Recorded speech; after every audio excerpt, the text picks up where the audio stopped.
Hello mga kamadi, tara samahan nyo nga muna ako sa aking mini vlog dito sa isla. Eto na nga ngayong araw, magluluto ako ngayon ng sinabawan or sinigang na isda.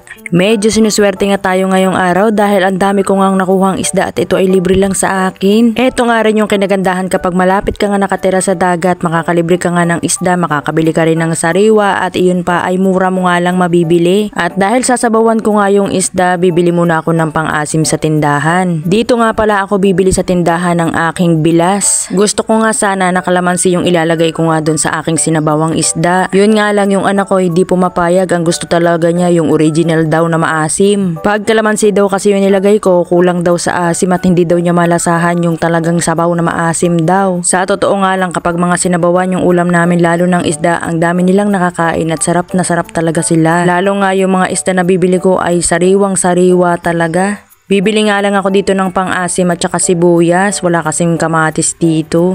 Naalala ko nga yung biyanan ko may tanim palang kamatis, yun nga lang napakaliit pero pwede na rin. Kaya lumabas muna ako ng bahay para nga pumunta doon sa kanyang taniman at mangunguha nga ako doon ng talbos at kamatis. Kahapon nga nag-harvest ako dito ng talbos, ngayong araw mag-harvest ulit ako. Eto nga pala itsura nung kamatis na tanim ng aking biyanan. Hindi ko alam kung bakit hindi siya lumaki, ganito lang siya kalaki, mukha siyang alateris.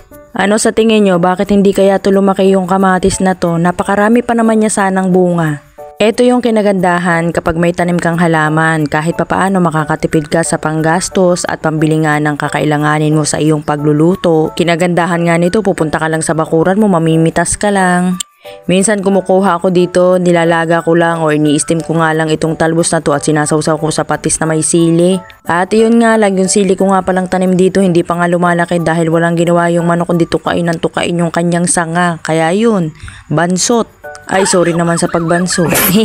At kinagandahan nga dito sa isla na madalas talaga ako nakakalibre dito ng ulam dahil madalas nga ako binibigyan ng aking biyanan ng ulam. Mahilig nga pala ang aking biyanan sa mga ginataan na ulam. Isa pa nga ron ay maraming nyog dito sa amin kaya mabibili mo lang ng mura. Minsan nga nahihingi mo pa. At buti na nga lang din natapos na yung pagbabrown out dito sa amin kahit papaano makakapag-stock nga ako ng ulam. Lalo ngayon napakaraming isda. Bihira na nga lang din kami nakakakain dito ng karne. Madalas talaga isda yung ulam namin. At ito na nga yung mga talbos na nakuha ko. Hinugasan ko muna sa tubig na may asin. Mga 5 seconds lang. Ganito kasi yung turo sa akin ni Ate Tess ng paghuhugas ng gulay at ng karne. Kailangan daw nilalagyan ng asin bago ilalagay sa rep o bago lulutuin. Ilang beses na nga pala akong kumuha ng kamatis doon at eto nga yung pangalawa kong kuha. Hinuhugasan ko nga lang to at pinapapak dahil wala naman nga itong buto. At ayan nga, malapit na nga maluto yung aking uulamin kaya itatambog ko na nga itong mga gulay na to. Pagsasabay-sabayin ko na nga para isang kuluan na lang.